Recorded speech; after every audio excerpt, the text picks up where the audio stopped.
Está de moda. Bueno, el nombre técnico de ella es Emilia Bastante. El café es de África, todo el mundo sabe eso, ¿verdad? Origen Etiopía, pero el primer ataque severo de roya se presentó en una isla, Ceilán, ahora Sri Lanka, en 1869, y se movió por el resto de esos continentes a través de las colonias europeas que se dedicaban a sembrar café en los otros países, ¿verdad? Donde ellos podían, ellos conquistaron. Pero lo más seguro que sea originaria de Kenia, ¿verdad? Porque ahí hay bastante presencia de otros cultivares susceptibles, de donde se movió a la parte occidental de África, en Angola, moviéndose hacia Brasil en 1970, y la teoría más posible es a través de los vientos alisios que se mueven de aquí, del mar hacia el continente. Entonces, y es el medio de propagación más importante que tiene esta plaga. Luego se movió, apareció sorprendentemente de un solo en Nicaragua, imagínense. Ahí se reportó, el segundo país en Latinoamérica donde se reportó fue Nicaragua. A partir de ese año, 1976, se fue de un solo al resto de los países latinoamericanos, llegando hasta México en el 81. Y ahora pues está presente en todo el mundo cafetalero. Todo el mundo, todos los países que tienen roya, que tienen café, tienen roya. Bueno, y en África, que se movió a Ceilán, ¿verdad?, que es la teoría más verosímil, pues encontró un paraíso, ¿verdad?, una isla paradisíaca, con mucha humedad relativa. En esos momentos los colonizadores europeos que estaban empezando bueno, ya producían café y lo producían a pleno sol para obtener buena producción, ¿verdad?, para obtener mejores producciones. Dentro de este hongo llamado Emilia existen 50 especies, no solo la roya nuestra, ¿verdad? Pero sin embargo, de estas 50 especies, solamente 2 atacan el café. Una es la Bastatrix, la nuestra, la que tenemos presente en el continente americano, y la cofeícola, que está presente en África todavía no nos ha llegado a nosotros. Una es roya anaranjada y la otra es roya blanca. Los países africanos las tienen las dos. Además, no solo tienen roya, hay otras enfermedades importantes y más peligrosas. Está el CBD, que en sus siglas al español, de inglés al español, significa enfermedad de la cereza. Es un hongo, es familia de la antracnosis que nosotros tenemos, pero ese hongo se encarga principalmente de atacar los frutos. Usted tiene los frutos en formación verdes y de repente se les recalan, se quedan como momias, momificados. Entonces le da muy fuerte al fruto, y ese no escoge variedades. Ahí no hay variedad resistente todavía completamente. Hay unas que toleran un poco, pero es una plaga que todavía no tenemos presente en el continente americano. Entonces yo siempre les digo a los productores que van a otros países que no traigan semillas de contrabando, porque en eso de buscando la calidad, yo he escuchado que mucha gente trae café etíope, no sé dónde lo trae, pero si es etíope, podría ser de Etiopía, que venga, ¿verdad? Podría ser que traiga esporas de una enfermedad que todavía no tengamos y se nos arma un buen problema. Entonces siempre hay que tener cuidado en la introducción de nuevas semillas a nuestro país. La roya, igual que la broca, tiene una relación bien estrecha con el café. Es un parásito obligatorio. La roya solo puede vivir en el género del café, el género Coffea, del cual hay 108 especies. Nosotros solo conocemos una aquí en Honduras, el arábico, que es el 70% de la producción mundial. El canéfora representa más o menos el 30% de la producción comercial, y el ibérica, que es una fuente importante de resistencia contra plagas, ¿verdad? De todas estas tres, la que se ve más afectada por la roya del café es el Coffea arábica, el que nosotros tenemos. nuestras variedades. El caméfora, hay variedades resistentes, hay otras susceptibles, va a depender de la raza que estén presentes en el país donde se desarrolló la variedad, ¿verdad? Y así el ciclo de vida de la roya es un hongo, ¿verdad? Como ya les dije, tenemos la diseminación cuando está la mancha anaranjada, la depositación, que es la espora que salió volando en el viento o se la llevaron en la ropa. Una germinación, como todo ser vivo, nace, se reproduce y muere. ¿Con qué va a germinar? Con la humedad. Entra en la planta, hace una nueva colonización en esa planta donde entró y luego comienza otra vez el ciclo. De este modo, esto anda ocurriendo ahí entre 25, bueno, a nivel de laboratorio, 27 días, 24, 27 días. Va a depender de las condiciones climáticas. En la finca de estricta altura es un poco más demorado. Pero antes en estricta altura había roya, ¿verdad que no? Allá por donde tiene finca usted, antes no daba la roya ahí. Ahora sí, ¿por qué? La temperatura se ha incrementado. Entonces la diseminación puede llegar a... Han recolectado muestras de roya, esporas de roya a 5 kilómetros de altura. Han puesto cámaras ahí en aviones y filtrado el aire y han hecho análisis de lo que han recolectado y han encontrado muestras de roya, de la espora de la roya. La germinación que tarda de 6 a 12 horas, pero tiene que estar presente la humedad dentro de la finca, lluvia o un rocío para que germine. Luego ocurre la penetración y la colonización, que eso tarda 18 o 25 días, ¿verdad? Y a partir de los 25 días comienza a haber ese montón de manchas llenas de esporas y a comenzar su ciclo. Por eso se llama, se dice que es una plaga policíclica, que tiene varios ciclos en el año, prácticamente uno por mes. Ahí tenemos las imágenes, más o menos esto tiene 16.000 esporas por centímetro cuadrado, y esta espora es la semillita de la roya. Y hay varios tipos de esporas. La más común es esta, que llaman ovidosporas, pero hay otras estructuras que llaman teliosporas, que también lo produce la roya. Vamos a hablar un poco sobre eso más adelante. Este es un videito ahí para que más o menos entiendan cómo es la penetración.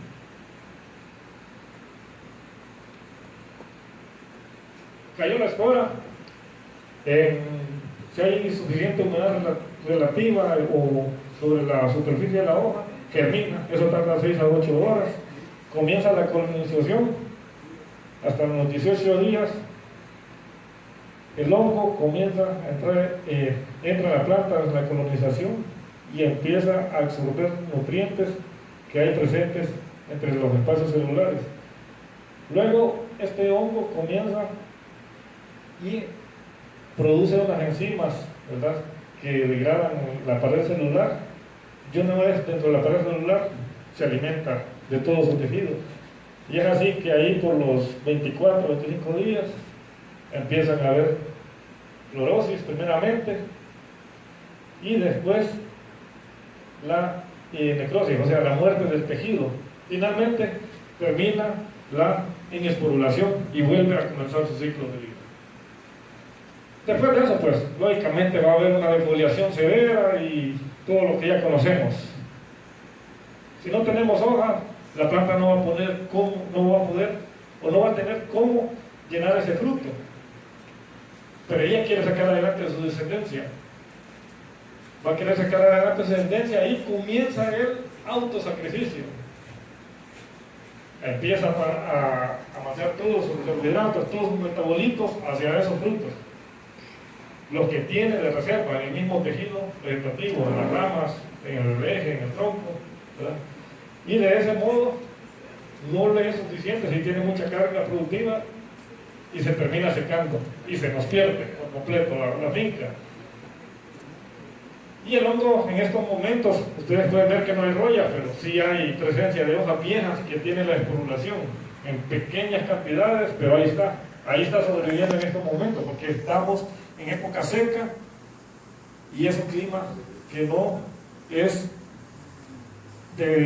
no es bueno para el desarrollo de la plaga, de la enfermedad. Y recogiendo eso, lanzándole fuego. ¿Cómo dice? Recogiendo eso en costales, lanzándole fuego. No, lo que pasa es que usted lo que ve ahí, es esto ahorita, ¿verdad? Pero dentro de su finca hay miles de estas ya que están pegadas. Y esas no las ve porque son microscópicas. Y esas solo están esperando que comience a llover para hacer. Entonces, si usted vaya y queme esto, no le va a servir prácticamente de nada, porque dentro de su finca ya hay muchas esporas que ya están adheridas a la hoja y solo están esperando el tiempo adecuado. ¿Ustedes no han visto hoya en la hoja del café que ya está en el suelo, que solo está esperando humedad para liberarse en el campo? Sí, lo he visto en las chapolas. Hasta en eso lo he visto. Pues Las plántulas. ahorita incluso aquí cargo una foto de unas hojas de café que la semana pasada encontré en el campo. La hoja ya está seca y todo, y la roya está sin naranja. Sí, está mal. Esperando solo un poco de humedad, porque ahorita es época seca con nosotros. Y mi pregunta iba más, si ustedes no han hecho alguna investigación de cómo controlar esa roya que está en el suelo, latente a esperar liberación. Mire, se podrían hacer algunas medidas, pero no serían tan eficaces como que usted adopte los controles preventivos. No, pero, o sea, sí. el control preventivo fue aplicado en su momento. Sí. Y digamos, la cosa es que la hoja cayó al suelo Y y ahí está la roya latente. Sí. Si gusta, le enseño una foto. Sí, tiene esporulación, yo sé eso. O sea, la hoja, la roya que le dio origen a esa esporulación ya está muerta, pero ahí están las semillitas, la espora.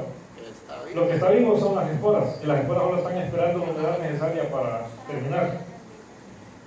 Exacto. Por ejemplo, aquí está toda la hoja tirada. Y mira, hay esporulación. Sí. Y tengo unas fotos donde está la foto. Mira. Y la roya está viva. Sí, correcto. Está, ¿cómo le digo? Lo que está vivo en sí son las esporas. Las esporas. Las esporas. El hongo que le dio origen a las esporas ya está muerto, porque ella no puede vivir si no está... ¿Esa se libera? No, se libera. Pues usted pasa caminando por ahí y usted se lleva un montón, se levantaron un montón con el viento. ¿Entiende? Pero Entonces, no hay ningún estudio de eso. no hay estudios de eso. Ya. No hay estudios. Podría ser aplicar un fungicida al suelo, pero habría que ver qué tan recomendable podría ser. Voy a hacer varias pruebas de algunas cosas que se me ocurren a mí para ver si logro controlar eso, porque sí, y es en una plantación que tengo yo que es catimor. Bueno, ya vamos a hablar de catimores. Y el catimor no es lo más importante. Bien, entonces, ¿y cuáles son los factores para que una enfermedad como la roya aparezca? El hospedero, ¿qué tan susceptible es la variedad que están utilizando? El agente causal, el patógeno, si es una nueva raza, si es una mutación, si es agresiva, si no es tan agresiva. Y el ambiente, ¿verdad? El ambiente, que se den las condiciones adecuadas para que se desarrolle la enfermedad. Y el otro factor importante que me gusta ponerlo siempre ahí somos nosotros los que somos productores de café. Yo creo que es un factor bastante importante para que aparezca o no una enfermedad. Entonces, y sería el factor limitante para este aparecimiento, ¿verdad? Los fenómenos, el niño y la niña. ¿Qué tiene el niño? Menos humedad, ¿verdad? Menos humedad y temperaturas altas. Eso no le ayuda a la roya en ese caso, pero sí le puede ayudar a la broca. Ciclos de vida más cortos y un levante en la diseminación de la plaga. Pero en el caso de la roya o de muchas enfermedades de hongos, el clima más favorable es la niña, porque esa nos lleva a humedad, bastante humedad, Y recuerden, por ejemplo, aquí va a comenzar a llover bastante en mayo, me imagino, y vamos a tener sol y calor. Eso va a hacer que se levante y que esa espora, la semillita de roya que yo decía usted, que ya está pegada en la finca, empiece a germinar. Las temperaturas, bueno, tiene que ser húmedo, condiciones de humedad, y se da entre 16 y 28 grados centígrados la roya. Arriba de 28 grados centígrados ya empieza a tener problemas en el desarrollo de ella, ¿verdad? Y abajo de 16 grados es igual a la roca, va bajando, y es por eso que en las zonas de estricta altura antes no había roya, porque la roya no estaba adaptada a las temperaturas frescas que había, ¿verdad? Y de repente en estos años, en estos 20 o 30 años, ya las razas que teníamos ya se adaptaron a esos nuevos climas, a esos climas. Entonces ahora es una enfermedad que da desde fincas de Bajío hasta los 1600 metros. No tiene problemas para establecerse en cualquier piso altitudinal. Fincas con excesos de sombras. ¿Por qué las fincas con excesos de sombra? Al tener mucha sombra vamos a tener una mayor cantidad de humedad relativa dentro de esa finca. Y de esa forma va a haber una mayor proliferación de la roya, ¿verdad? Entonces, la sombra es muy importante. Yo he visto fincas que las ramas del guamo dan en la parte apical de la planta, en la copa de la planta, y ahí no hay circulación de aire, entonces se acumula mucha humedad y la roya se va a levantar fácilmente. Sin embargo, las fincas a pleno sol también no son tan recomendadas.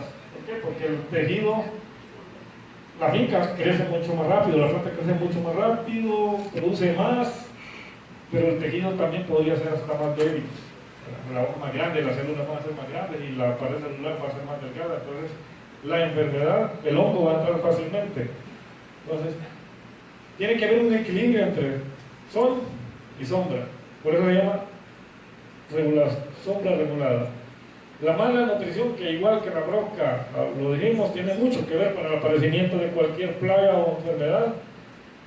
Una finca mal nutrida es una finca que le va a pegar todo, y es como aquel dicho que dice: al perro más flaco le pegan las pulgas. Tiene mucho que ver la nutrición para que las plantas se defiendan de plagas y enfermedades, o por lo menos que se vuelvan más tolerantes. Y hay una relación muy muy directa. A mayor carga productiva, mayor va a ser la probabilidad de que lo ataque la roya. Mayor va a ser la probabilidad. Entonces, fincas bien cargadas, con mucha producción, van a tener que ser mejor nutridas, ¿verdad?, para que no vayan a tener incidencias altas de roya.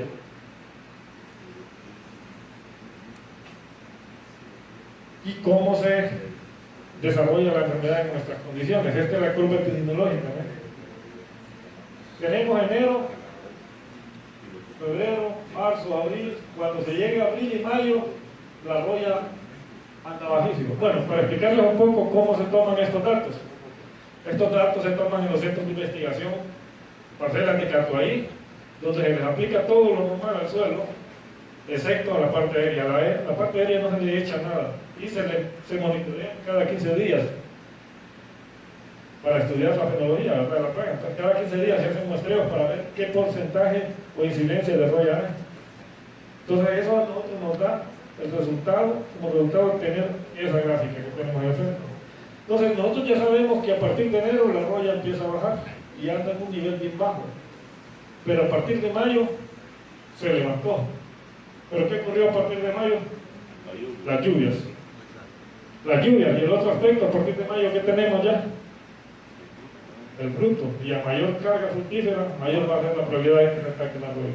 Entonces, es muy importante tener estos conocimientos, porque a partir de esta fecha nosotros tendríamos que tomar medidas para controlar esta plaga. Llueve, la espora que ya está pegada acá abajo, ya está pegada ahí abajo, empieza a germinar y comienza a hacer el daño.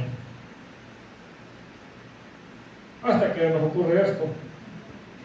Ahí, esa finca, yo la conocí, esa finca se perdió.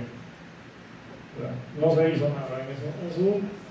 Bueno, aplicaron un fungicida, pero lo aplicaron ya tarde, cuando ya tenía niveles de incidencia altísimos. Lo que hizo fue botar el dinero. ¿Cómo podemos empezar a controlar? La regulación de sombra. Este es un centro de investigación que muchos productores, usted lo conoce, ¿verdad? Mineros. Este lote tiene 34 años ya. Y este lote de café. Como ustedes pueden ver, tenemos una sombra regulada. Tenemos dos, 3 hasta 4 ejes de la planta. Desde aquí hasta la primera rama debemos tener mínimo 2 metros. ¿Qué nos permite esos 2 metros? Desde la copa de la planta de café hasta la rama, es que haya una circulación de aire, entrada de luz y circulación de aire. Y las ramas, nunca se deja una rama sobre la otra.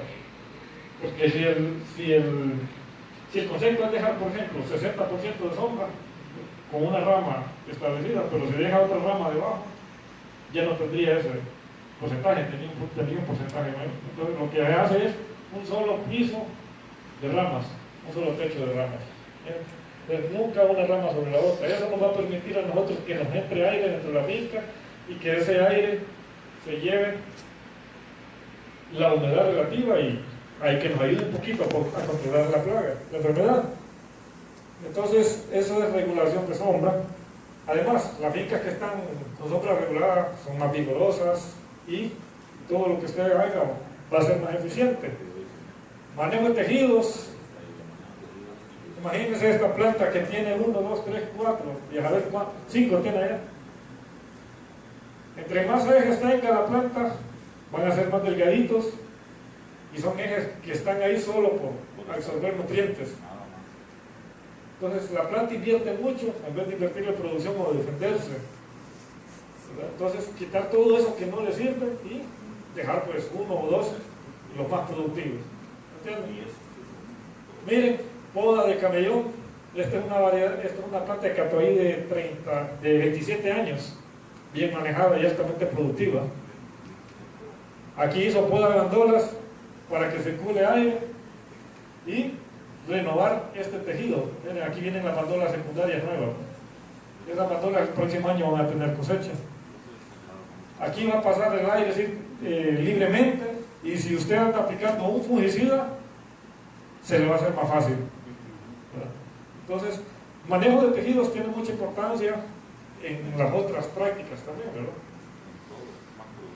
La nutrición vegetal, volvemos otra vez a la nutrición. Todos los nutrientes que la planta tiene disponibles en el suelo, ¿hacia dónde van? Ahí. Y después todo eso, usted lo saca y se lo lleva a venderlo. Pero deja el 40%, la pulpa. Pero la pulpa la puede reincorporar para volver a suplir a la planta de esos nutrientes, de una parte, buena parte de ellos, ¿verdad? Además de que va a enriquecer el suelo con microorganismos y las condiciones del suelo se van a mejorar. Pero ¿qué pasa con estos nutrientes? Si la finca está bien nutrida, si la planta está bien nutrida, pues va a utilizar los nutrientes para producir los metabolitos o los carbohidratos para llenar este fruto. Pero si la planta está mal nutrida, ¿de dónde los va a sacar? De la hoja. Y los va a pasar de la hoja hacia estos frutos que están bien llenados. Y es aquí cuando la hoja se debilita en defensas y la roya lo ataca fácilmente. Y es por eso que hay una relación directa entre carga productiva y ataque de roya. Entonces, la nutrición es importante no solo para la roya, es para todas las plagas y enfermedades, para todos. Y entonces, ¿qué es nutrir y qué es fertilizar? ¿Qué es nutrir? ¿Lo mismo? Bueno, darle de comer a la planta los elementos necesarios. Para que sostenga su fruto. Pero fertilizar es aplicar cualquiera de estos. Y un error de fertilización es este, nitrógeno. A la gente le encanta echar urea. Y la urea solo es nitrógeno al 46%. Ahí no está nutriendo, ahí solamente está fertilizando. No le está dando a la planta lo que ella en verdad necesita. ¿Y nitrógeno para qué es? Principalmente es para la producción de tejido vegetativo. Una hoja más grande, sí son grandes hojas, pero una hoja débil. Y la roya, en ese caso, va a entrar muy fácil. Entonces, lo importante es nutrir la finca. Hay una pregunta, ¿cuántas onzas aplicaría? ¿Cuántas onzas aplicaría usted aquí? ¿En esa planta? ¿En cuál? En esta. Le aplicaría 4 onzas en 3 abonadas. ¿Se fertiliza bien entonces? Sí. Y en la otra, en esa le aplicaría 2 onzas y media, 3 onzas. Correcto. La demanda de un lote que esté así va a ser mucho mayor que esta otra. Todo se hace en base a la proyección de cosecha. Por eso es importante para saber qué aplicar es hacer el análisis del suelo. Solo así ustedes pueden saber exactamente qué nutrientes va a necesitar la planta para hacer esa compensación. Y ahí está el programa de nutrición. Si ustedes tienen un análisis de suelo, pues lo van a hacer. Pero ¿cuándo hacerlo? Nosotros hacemos la recomendación de que se fijen en esto, ¿no? Floración principal. Porque la floración principal a ustedes les va a decir cuándo fertilizar. ¿Cuándo fertilizar? Entonces, nuestros trabajos nos indican que a partir de 90 días después de la floración principal va a haber una mayor demanda de nutrientes. Hay una curva de absorción. En esos momentos hay una mayor demanda de nutrientes y si usted lo aplica en ese momento, le cae. Le da al punto, ¿verdad? A partir de ese momento, usted va a contabilizar 2 meses, o sea, 60 días para hacer la segunda. Bueno, si la hizo en junio, en agosto va a ser la otra, y en octubre, antes de cosecha, va a ser la otra. Eso se lo va a decir solo la floración. O sea, no es que camisa de fuerza, porque, por ejemplo, donde yo produzco café, la floración mía es en junio, julio. Entonces, mi fertilización es bien atrasada. La primera la hago en agosto, la otra en noviembre y la última en enero. ¿Verdad? Entonces, pero toma en cuenta esto, porque la demanda de nutrientes va a ser en épocas de mayor necesidad. Por ejemplo, en agosto va a tener una demanda muy fuerte de nutrientes. Pero ¿qué pasa? Muchos productores fertilizan después de cosecha. ¿Servirá fertilizar después de cosecha? No, ¿verdad? ¿Por qué? Porque no hay una absorción efectiva. Y si el suelo está seco. Está seco también. No, y hay veces que hay gente que fertiliza porque está húmedo, pero y aplican hasta 3 onzas. De esas 3 onzas va a aprovechar media onza, porque es lo que necesita, porque la planta está como en reposo. A partir de las otras 2 onzas, pues se van a perder, se pierden. Entonces es muy importante tomar en cuenta la floración y a partir de hecho ustedes pueden planificar su nutrición. Y lógicamente, no todo el mundo tiene un análisis de suelo. Si ustedes tienen un análisis de suelo, a lo mejor, pero si no lo tienen, pues ya hay fórmulas comerciales con promedios de los requerimientos de la planta en cada época. Una es, bueno, se sabe que la mayor demanda de una planta de producción es nitrógeno y potasio. Entonces hay una fórmula que se llama 1737, hay otra 18318, otra 2317. ¿Cuándo aplicar el potasio? El potasio lo va a necesitar siempre, durante esté con cosecha. Pero, digamos, primero... Pero hay una mayor demanda aquí, ¿no? En agosto, octubre, que es cuando está llenando el fruto y se está preparando para la maduración.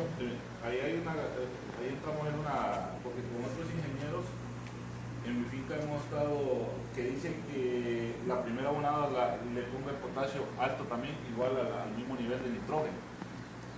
Porque entonces si yo le tiro potasio en la última abonada, estoy haciendo que para la próxima cosecha se alista la planta. Mientras tanto no aprovecho el potasio anterior. De hecho, la última abonada, la última fertilizada, es la que a usted le va a permitir producir el siguiente año. Pero Ajá. si usted no lo hace en este momento de demanda alta de nutrientes, ¿de dónde lo va a sacar? De la hoja. De la hoja. Y la hoja se le va a caer y el siguiente año no le va a echar frutos, lo que le va a echar es hojas. Sí, siempre, o sea, lo que usted dice está bien, pero el ingeniero lo que me dijo que en la primera siempre tenía que ir alto el potasio también.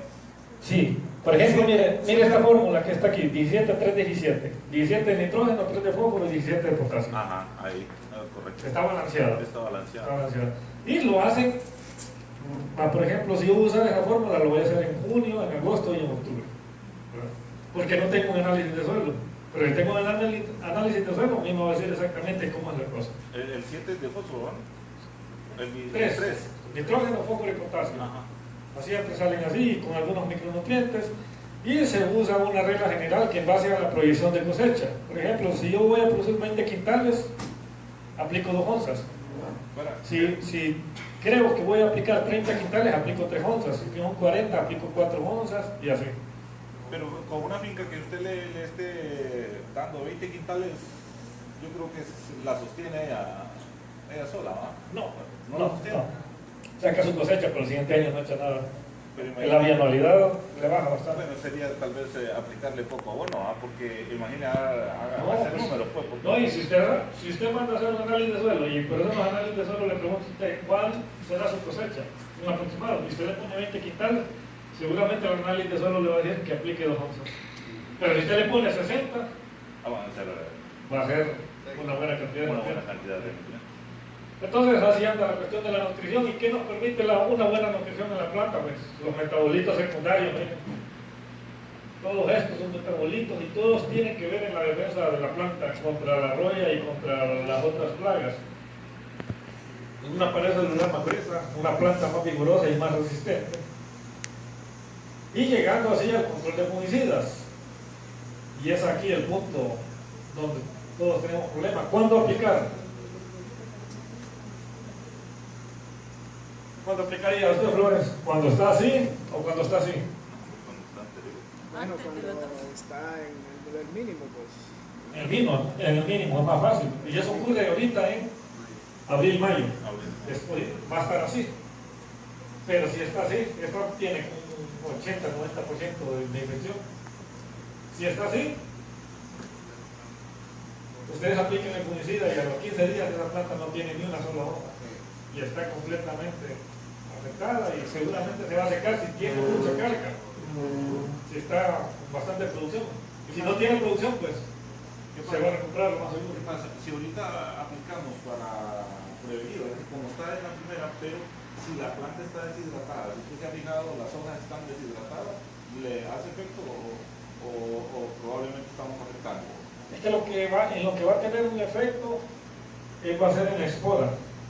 Una espora que esté adherida aquí, podría estar aquí está un poquito más adelantado, ¿verdad? Pero generalmente el control comienza a partir de mayo, que empiezan las lluvias. Las lluvias. Correcto.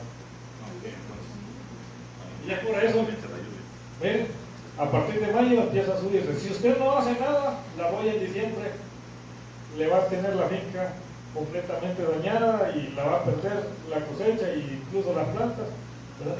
El objetivo es que no pase de un 20%, porque en un 20% ya usted tiene pérdidas económicas seguramente. Entonces mantenerla abajo del 20% y si la logra tener entre 0 y 10 es mejor. Para eso saber cómo hacer el muestreo, pues hay varios métodos que se utilizan. Unos más difíciles que otros y otros que nos sirven más a los que trabajamos en esta área. Y esta es uno que podría adoptar el productor. Selecciona un lote que sea similar. Tengo una finca de 5 años, una sola variedad. Un lote, digamos. Dentro del lote yo selecciono 10 plantas, así, al azar, y selecciono una bandola por planta, solo una sola bandola. Porque en la primera planta yo voy a tomar este estrato. En la segunda, el de en medio, y en la que sigue, el de abajo. Y así me voy a ir. Entonces, cuento el total de hojas de cada una de las bandolas y voy a contar el total de hojas por cada bandola. Y de este modo voy a dividir el total de hojas infectadas con roya entre el número total de hojas de las 10 mandolas y lo multiplicar por 100 y eso me pide la incidencia. Y hay otro método que se le hace más fácil al productor. Usted se va dentro de su finca, arranca hojas de la parte media de la planta, pero sin verlas, para no escoger la bonita o la sana, al azar, y va a contar 100 hojas. Se va a cruzar toda su finca al azar. Y cuando ya tenga las 100 hojas en una bolsa, usted se va a poner a dividir las que están con roya y las que están sanas. Si de las que están sanas, si de las que me salen con roya me salen 5, por ejemplo, ¿qué significa? 5%. Si tengo 20, 20%, y si tengo 80, pues estoy jodido. ¿Entiendes? ¿Estamos claros? Sí. Estamos hule. Entonces esa incidencia a mí me va a permitir hacer el control. Miren, el primer control en mayo. Si me sale menos de un 5%, yo aplico fungicidas preventivos. ¿Y cuáles son los fungicidas preventivos? Eso es curativo. No, sistémico y es. Los cobres. Los cobres. Usar dosis menores no recomienda porque provoca un desarrollo de resistencia. O sea, dosis menores de un triazol, por ejemplo. Si tengo el 5%, puedo usar un cobre. Un cobre. 5% para abajo. Para abajo. Un cobre. ¿Por qué? Porque significa que de cada 100 hojas, y si está llena de roya esa hoja, ¿verdad? Usted contó. Usted aplica un cobre. Y recuerda que yo le digo que cada hoja hay pegadas, en las hojas ya hay pegadas esporas en ese momento. Y hay unas que ya están germinando. Entonces le cae el cobre y el cobre mata esas esporas. ¿Entienden? Las 5 hojas que están con roya, esas seguramente ya no pueden nada, pero se van a caer, pero 5 hojas de 100 no es nada. No es nada. A mí me interesa cuidar las 95 y dejarlas protegidas. Sin embargo, si usted tiene un porcentaje mayor de 5%, nosotros recomendamos sistémicos o curativos llamados triazoles. La mayoría de ellos son triazoles. Hay un montón de productos que son más caros y son eficientes. Entonces usted hace eso en mayo, 30 a 45 días después vuelve a hacer otro muestreo y el porcentaje que usted tenga le va a dar qué producto aplicar, si es un preventivo o un curativo.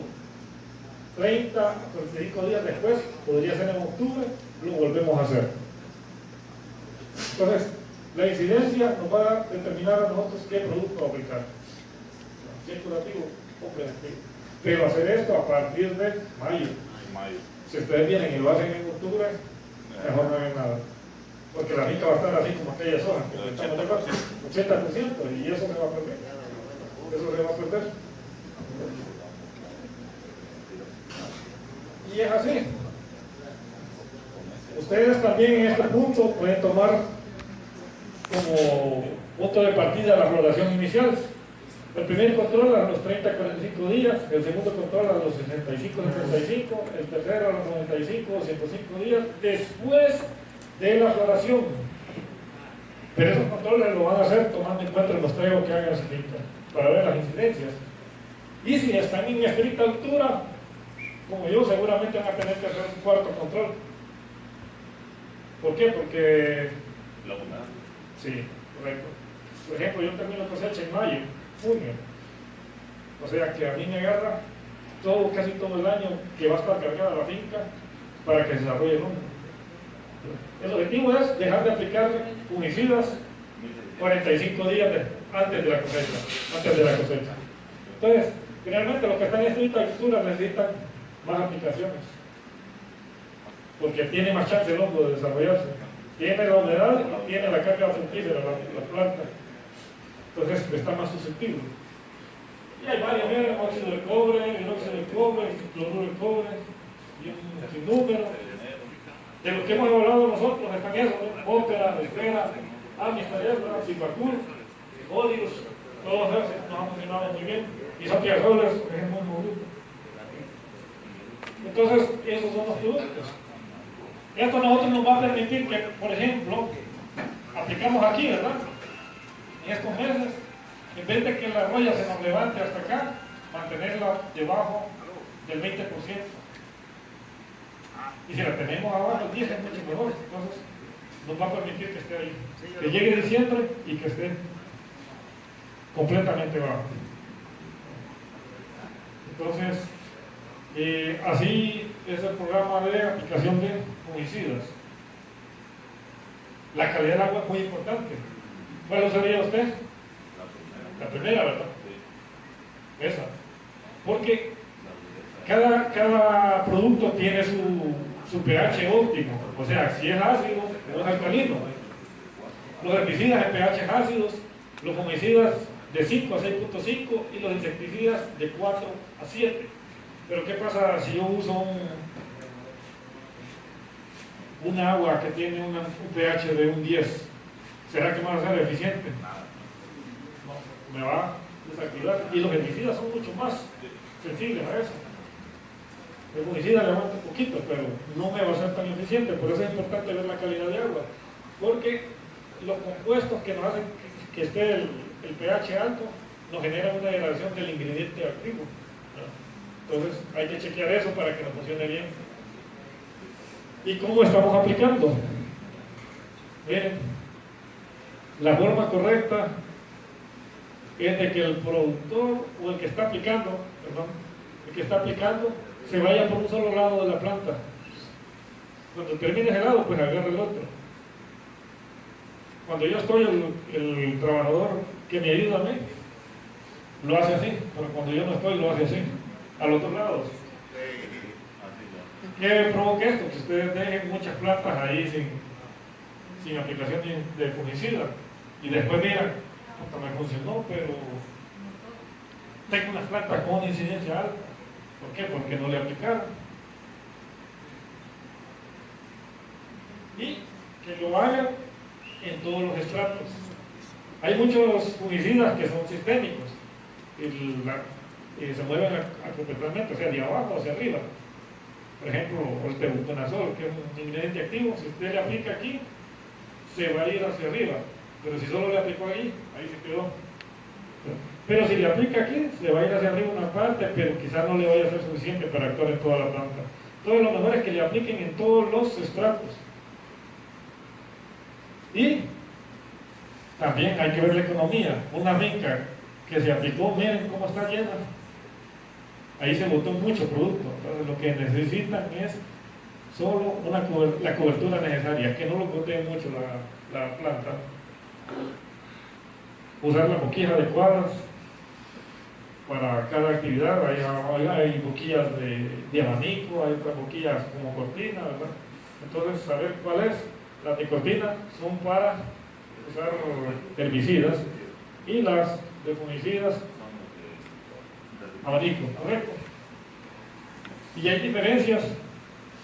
Esto se hizo en un centro de investigación en las lagunas, no se les dijo nada a los que andaban aplicando. Esta finca estuvo con una alta carga fructífera, muy cargada. Aquí usaron una bomba manual y acá con otra. No se les dijo nada que se iba a evaluar esto. Al final de la temporada ocurrió esto. Cuando usaron esta, ya, claro, ellos ya habían trabajado con esta. Sería que no les gustó volver a esto y lo aplicaron mal, pero el mejor resultado los tuvo con una bomba ya de motor. Entonces también hay diferencias en el equipo de usar y con la gente que lo hace. Y el último es el control genético. El control genético no es nada más y nada menos que usar las variedades resistentes a la roya. Sabemos que Nimo típica, un borbón, luego apareció el caturra, el pacas, el diazarchi, y luego algunas variedades mejoradas contra la roya, con resistencia hacia la roya, el Elpira, el café 90 y Parainema. Eran las tres variedades que teníamos. Estas dos primeras son catimores y la última es un salchimor. De los catimores se eliminaron varios porque eran susceptibles en aquel momento y no tenían las condiciones adecuadas. Al final solo quedaron los dos catimores, el Elpira y el café 90, con el problema de roya que teníamos en los 80s y 90s. El Icatú hay algunas líneas que presentan susceptibilidad como que si fuera un catuay. y hay otras que presentan mayor resistencia. Porque seguramente tiene la línea resistente, sí, pero hay unas que son débiles. ¿Pero qué está pasando actualmente? ¿Han escuchado los radios? Algunos dicen que es un puerco. Lempira es macho, ¿no? Se comporta igual que un catoí, susceptible a la roya. ¿Cuántos aquí tienen lempira? Yo creo que todos, es la variedad más usada en el país. Es bastante. Entonces, ¿qué pasó? En el 2016 se hicieron reportes y se vio que había una incidencia bastante alta de esa enfermedad en esta variedad resistente a la roya.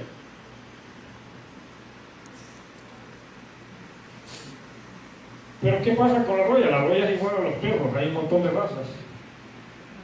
Tenemos 52 razas aproximadamente en el mundo, según los últimos reportes que yo he leído.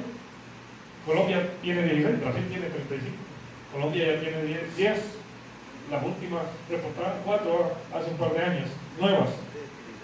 Costa Rica tiene 3, tiene la raza 2, la 24 y la 36 son nuevas también, hace un par de años la reportaron. Y en Honduras teníamos 2 razas identificadas, la raza 1 y la raza 2.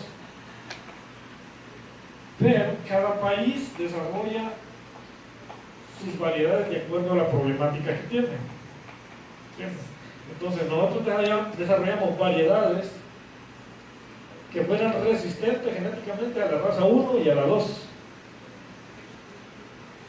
Y es por eso que el lempira no tenía problema en ese momento. Entonces, si venció la barrera, pues solo hay una interrogante, una nueva raza. De las 52 razas, en todas ellas tienen 9 formas de cómo entrar a la planta. A eso se le llama genes de virulencia. Una raza puede tener gen de virulencia y avirulencia. La virulencia pues le permite a la planta defenderse, ¿verdad? Porque lo detecta. Pero esos 9 genes de virulencia los poseen todas las razas.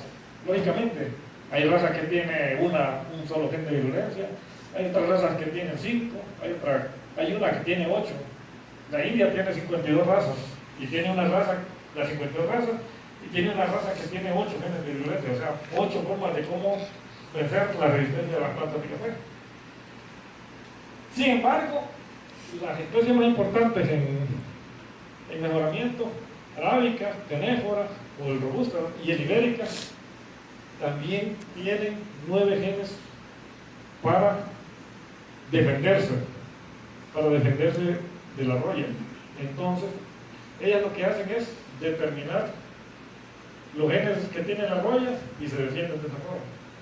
Eso se llama coevolución, porque son especies estrechamente relacionadas, ¿verdad? La enfermedad y la plaga y la planta van a la par evolucionando.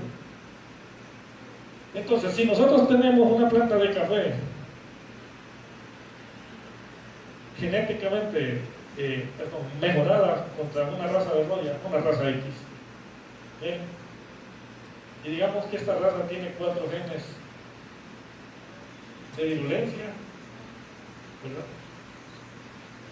Pero también tiene los de avirulencia, que es lo que determina la resistencia de la planta. Entonces, esta planta va a querer, esta raza va a querer entrar en ese café, pero el café tiene los mismos genes para defenderse de ella. ¿Y qué va a ocurrir? Va a querer entrar la roya y va a rebotar. No va a poder entrar, por lo tanto no va a haber roya en esa planta, porque tiene los mismos genes para defenderse, tiene los genes de resistencia que identifican a los genes de virulencia y se defienden. ¿Entendido? ¿Qué pasa con un catoí? Con vacas, con caturras, las variedades tradicionales, esas solo tienen uno, y para esta raza, por ejemplo, tiene esta raza, miren, y quiere entrar, entra sin ningún problema. ¿Y qué va a tener? Roya. Y con las variedades mejoradas, pues ocurre lo mismo. Entonces, esa podría ser una empira, y tenemos una raza. Las razas tradicionales, por ejemplo, la 1 y la 2, las que teníamos aquí en el país, quieren entrar en el Empira y el Empira se defiende sin ningún problema. Pero ¿qué pasa si esa raza viene y muta o aparece una raza con otro gen o otro más, 2 genes más? ¿Qué va a ocurrir? El Empira se ve indefenso en esa raza, contra esa raza, y por lo tanto ya no va a ser resistente y va a ocurrir el aparecimiento de la enfermedad. ¿Entendido? Entonces, ¿qué se hizo? En el centro de investigación tenemos un laboratorio de roya, nos fuimos al Orancho, recolectamos roya allá y las traímos encapsuladas. Y se hicieron unos trabajos en discos foliares de las 4 líneas originales de la empira, o sea, las 4 líneas que dieron origen a la empira, las madres. Ahí están en el centro de investigación y esas están completamente sanas. Ahí están completamente sanas y están bien defendidas de la raza que está presente todavía en el centro de investigación, que es la raza 1 y la 2. A nivel de laboratorio, pues se hicieron los trabajos en las 4 líneas madres. ¿Y qué sucedió? A los 22 días ya teníamos esto, con las esporas traídas desde el ancho. A los 20 días teníamos esto. Entonces, ya venían con un machete. ¿Qué significa esto? La raza todavía no ha llegado a donde está el centro de investigación, ahí por el lado de Jehová. Todavía no ha llegado. Por lo tanto, las plantas madres, las líneas madres, están sanas. Están sanas. Porque las únicas razas que andan alrededor de la raza 1 y 2 y ellas fueron hechas para esas razas. Sin embargo, aquí dio positivo. ¿Eso qué significa? Que es una nueva raza. Eso es lo que significa. Entonces hay que saber qué raza es. Honduras ahora se convirtió en el 5º país en el mundo de tener las plantas diferenciales de razas. Estas las traímos de Viçosa, en Minas Gerais, Brasil, de una universidad muy prestigiosa en el área de investigación en café. Estas plantas a nosotros nos permiten diferenciar razas, por eso se llaman diferenciadoras. Según el código, pues se sabe a qué raza ellas son susceptibles. Entonces, si yo vengo con esa raza de roya, esas esporas, y yo inoculo discos extraídos de cualquiera de estas plantas, y a mí me aparece la esporulación a los 24 o 25 días, yo voy a saber a qué raza es susceptible según la planta diferenciadora y voy a saber el número de raza, si es la 24, si es la 36, 35, cualquiera, o si hay más razas. Entonces esa es la forma de cómo se identifican. ¿Qué favorece? ¿Qué favorece la mutación? Al aparecimiento de nuevas razas o introducción. Bueno, presión de adaptación a la resistencia genética. No se lo podemos dejar todo a la variedad de resistentes. No se lo podemos dejar todo, porque de una u otra forma la resistencia se va a ver vencida. ¿Por qué? Porque el hongo está intentando, pero después él va a buscar la forma de cómo mutar y vencer esa barrera genética. Cambio climático, exposición a la luz ultravioleta. Bueno, esa podría ser hasta una teoría más creíble. ¿Por qué? Porque donde se dio estos problemas en Olancho en un corredor seco. En un corredor seco son fincas a 800, 900 metros y con poca sombra. Entonces, ¿qué pasa? Recuerden que yo les dije que la roya tiene esporas y hay 2 tipos. Bueno, hay 3 tipos, ¿verdad? Pero hay una que se llama ureosporas, que se da en condiciones favorables cuando la roya tiene humedad favorable y se desarrolla sin ningún problema. Pero cuando hay demasiada exposición solar, demasiado tiempo seco, la roya le cuesta un poquito, son condiciones desfavorables. Entonces la roya en ese momento empieza a producir otras esporas que llaman teliosporas, que son estructuras de resistencia. Esas teliosporas son de forma sexual. Entonces hay un cruce genético y eso podría dar a que se dé una mutación o una nueva raza adaptada a las condiciones donde ella está luchando. Eso podría ser. Y varios ciclos de infección de roya, o sea, tener una finca que se nos llena de roya todos los años y que se nos sigue propagando y propagando y se nos llena, pues hay un montón, hay una diversidad de materiales genéticos ahí que podrían dar origen a una nueva especie, a una nueva raza, perdón. Entonces, eso es lo que está ocurriendo. Ahí tenemos, miren, otros productores, solo hay comenzó con 300 manzanas, actualmente hay como 3.000 manzanas registradas ya con ese problema de roya. Entonces hay que estar alerta, ¿verdad? Esto ya está presente en El Paraíso, está presente en Olancho, en Francisco Morazán y en Lloro. Ya hay algunas fincas afectadas. En Santa Bárbara, donde yo estoy, todavía no aparece. Dígame.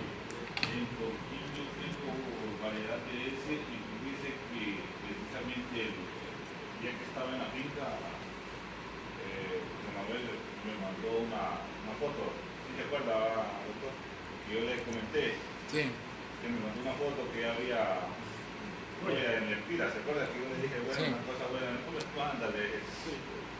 Entonces, y me fui y pues ya estábamos haciendo el manejo de tejidos cuando me mandó la foto y encontré varias hojas. Sí, lo normal es que la planta del Empira y las otras variedades resistentes no es que van a estar ausentes, porque siempre la roya ahí está jodiendo, queriendo germinar, pero no germina. Pero siempre habían existido niveles de gestación de un 2, un 3, un 4%, normal, siempre. El problema es cuando ya aparecen niveles de un 50, de un 60%. Y eso se comporta como un catoyo. Bueno, para eso es el muestreo. Usted puede hacer un muestreo y tiene 5%, aplique cobres a partir de mayo. Eso lo tiene que hacer todo mundo que tiene esta variedad. No confiarse en que tiene resistencia todavía, porque de la noche a la mañana le puede aparecer susceptible. Si entra la... Sí, es mejor prevenir. De este modo, pues, nos va a permitir a nosotros que tengamos fincas altamente productivas y sanas. Miren, estas son fincas de catuahí y pacas con un manejo agronómico bueno, nutrición, todo. Solo le hace falta la sombra, le digo yo al productor, pero él está a 1600 metros. Y él tiene una producción bastante buena, hay variedad de pacas, hay variedad de pacas, ¿verdad? Entonces, si se hace el manejo, se controla. Manejo agronómico implica todo eso, manejo de tejidos, sombra, poda, aplicación de fungicidas y una buena nutrición, ¿verdad? Actualmente, ¿verdad? Ya tenemos, estas plantas tienen como un año y meses, 35 nuevas variedades que estamos evaluando en nuestras condiciones. Cuando ya sepamos qué raza de roya tenemos, qué número de raza de roya de las 52, pues vamos a analizarla en todas estas plantas, con las 35, y ir seleccionando las mejores, las que presentan por lo menos tolerancia o resistencia, ¿verdad? Esta es de WSR, y vienen procedentes de 19 países. Entonces, de aquí a unos 5 o 6 años ya vamos a tener nuevas variedades y con suerte tendremos variedades resistentes a esta nueva raza de roya. Sin embargo, no es la solución. No es la solución, ¿verdad? Porque hay que hacerlo. ¿Sí? Algunas sí y otros son híbridos, ¿verdad? Pero hay unas que son por semilla. Son variedades. Entonces, no, si hay una buena cantidad de variedades también por semilla. Entonces, bueno, además de eso hay unos híbridos que están evaluando de parte de Nestlé con muy buenos resultados. En conclusión, los pilares de toda estrategia de manejo integrado de roya están cimentadas en principalmente revisión constante de fincas, control preventivo y manejo integrado del cultivo. Y hay que recordar algo. Bueno, la variedad del Empira tiene más de 20 años de haber sido liberada y con excelentes resultados en la resistencia contra la raza 1 y 2, ¿verdad? Entonces, ¿qué fue lo que pasó?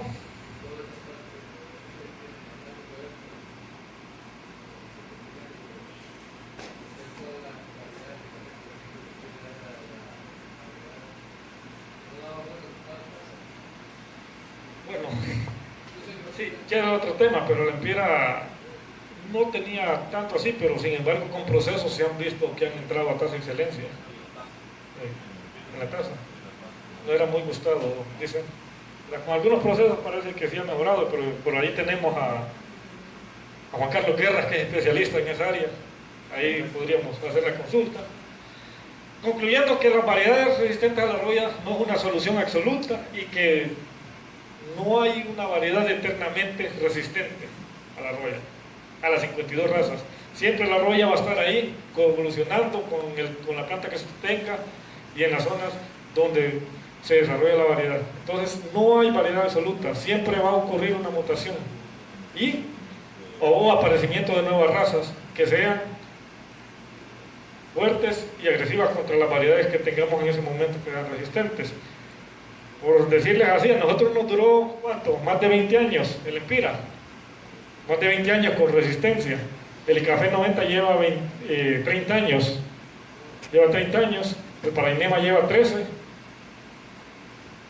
pero podría ser que el siguiente año aparezca otra nueva raza que afecte estas dos variedades, o dentro de 20 años, solo el tiempo lo dirá, ¿verdad? Y a nosotros nos duró bastante. Por ejemplo, en Brasil se liberan variedades muy seguido, allá tienen un aproximado de 110 variedades, se liberan variedades muy seguido, y el promedio de resistencia allá son 6 años. A los 6 años aparece una nueva raza y se fue la variedad. Entonces, ¿qué hacen? Ellos no se complican. Esos cafetales que le puso el doctor Ureña ahí, con mecanización, muchos de los cafetales son variedad de catoí. Ellos, claro, el manejo full, ¿verdad? Pero a ellos les gusta el catoí porque es blando para cosechar y usan mecanización, ¿verdad? Usan mecanización en la cosecha, pues eso les facilita mucho. Entonces, señores, la solución no va a estar en estar cambiando variedades, sino que en ver cómo le ayudamos a la planta que sea resistente, nutrir, manejo y controles preventivos y curativos. Esa es mi presentación, y hay un dicho, miren ahí, que lo hace alguien muy importante en el área de fitopatología. La roya del café solo puede ser erradicada cuando se elimine la última planta de café. Ahí va a dejar de existir. Ahí. Mientras haya café siempre vamos a tener roya. Siempre va a estar evolucionando a la par del café. Entonces, muchas gracias. No sé si hay más preguntas y aquí las podemos hablarlas. ¿Alguna pregunta?